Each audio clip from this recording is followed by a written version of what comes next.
राजस्थान की राजनीति में अगर कोई सबसे लोकप्रिय नेता है तो वह है सचिन पायलट। आकर्षक व्यक्तित्व, शांत, सौम्य और शालीन भाषा, आवाज ऐसी कि एक बार कोई सुन ले तो बार बार सुना करे। कांग्रेस के पास सचिन पायलट एक ऐसे लीडर हैं जिनका कांग्रेस शायद अभी तक सही उपयोग नहीं कर पाई है। सबसे छोटी उम्र में सांसद बने और फिर केंद्रीय मंत्री भी ऐसे कि जिन्होंने अपने क्षेत्र में विकास की नई इबादत कर दी।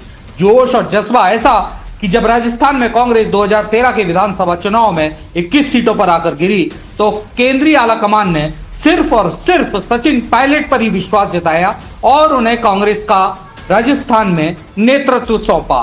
कांग्रेस का नेतृत्व सौंपने के बाद सचिन पायलट ने अपनी काबिलियत दिखाई, जमीनी स्तर पर संघर्ष किया, कांग्रेस के वरिष्ठ नेताओं को साथ लिया, युवाओं की टीम खड़ी करी और 2018 के विधानसभा चुनाव में कांग्रेस को राजस्थान में वापसी करा दी। वे वापसी भी बड़े स्तर पर करा सकते थे, लेकिन राजनीतिक षड्यंत्रों में उनकी सीटें इतनी कम हो गई कि वो 100 पर आकर सिमट गए।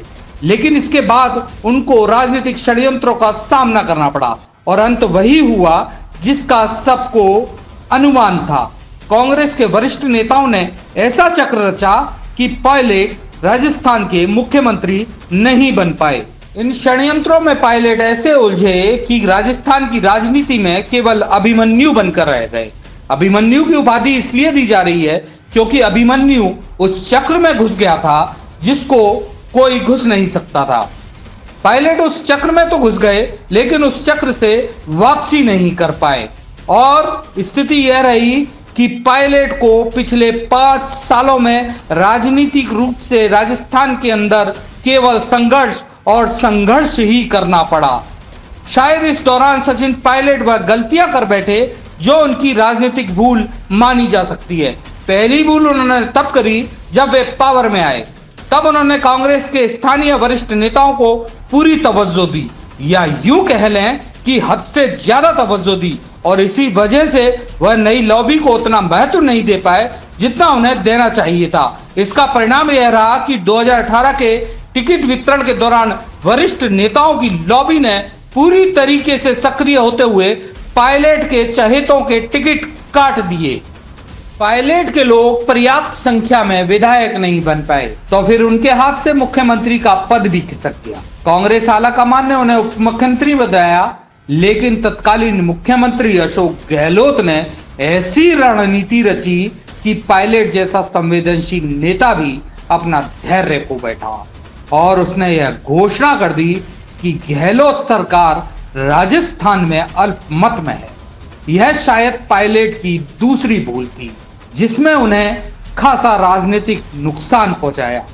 इस मामले में राजनीतिक विशेषज्ञों का यह मानना है कि पायलट ने जो यह कदम उठाया उसकी टाइमिंग गलत थी। अगर वह यह कदम 2023 के विधानसभा चुनावों से 1 वर्ष पहले उठाते तो शायद गहलोत के लिए समर्थन जुटा पाना मुश्किल हो जाता, क्योंकि तब तक कांग्रेस के विधायक कांग्रेस के मुख्यमंत्री अशोक गहलोत की कार्यशैली को समझ चुके होते, उनसे नाराज हो चुके होते और यही नाराजगी पायलट के लिए रामबाण साबित होती।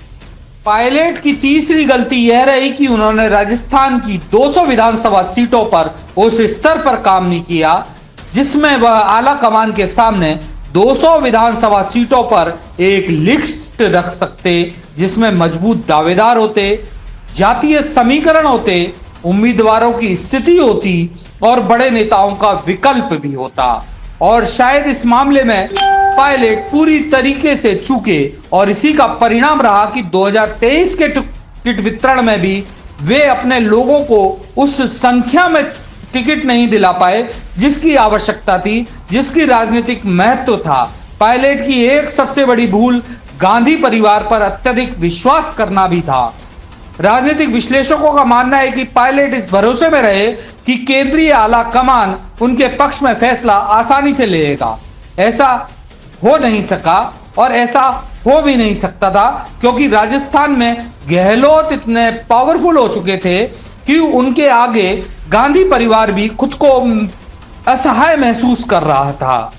खैर, अब यह बातें पुरानी हो चुकी है और नई बात यह है कि कि कांग्रेस का आला कमान अब कांग्रेस के नेता सचिन पायलट को राजस्थान में अभिमन्यु से अर्जुन बनाने की दिशा में कदम उठा चुका है।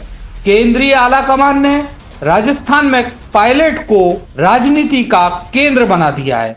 यह बात इसलिए कही जा रही है क्योंकि कांग्रेस वर्किंग कमेटी का उन्हें सदस्य बनाया जा चुका है। उसके बाद महासचिव बनाकर छत्तीसगढ़ का प्रभार भी दे दिया गया है। इससे पहले इस तरीके के पद पूर्व मुख्यमंत्री अशोक गहलोत हासिल करते रहे हैं। राजस्थान में चुनाव हारने के बाद केंद्र में चले जाते थे और महासचिव बनकर राजस्थान की राजनीति में हस्तक्षेप करते रहते थे। अब वही राजनीति शायद सचिन पायलट के जरिए राजस्थान में केंद्रीय आला कमान करना चाहता है। वैसे गहलोत समर्थक मीडिया यह बताने की पूरी कोशिश कर रहा है कि सचिन पायलट को राजस्थान से बाहर का रास्ता दिखा दिया गया है, लेकिन हकीकत यह है कि केंद्रीय आला कमान ने सचिन पायलट को इतना मजबूत कर दिया है कि वह राजस्थान की राजनीति का केंद्र बन गए हैं। भले ही सचिन पायलट को इस समय राजस्थान की राजनीति में कोई पद ना मिला हो, लेकिन यह भी सच है कि लोकसभा चुनाव एक ऐसा पड़ाव है जो कांग्रेस के नेताओं की अग्नि परीक्षा है। अब पिछले 5 सालों में हाशिए पर पड़े रहे सचिन पायलट को अगर लोकसभा चुनाव से पहले राजस्थान की राजनीति में कोई बड़ा पद दे दिया जाता तो लोकसभा चुनाव में हार का ठीकरा भी उनके माथे ही फोड़ा जाता। 2018 के लोकसभा चुनाव में पायलट को इसी रणनीति का हवाला देकर गहलोत ने मुख्यमंत्री पद से दूर कर दिया था।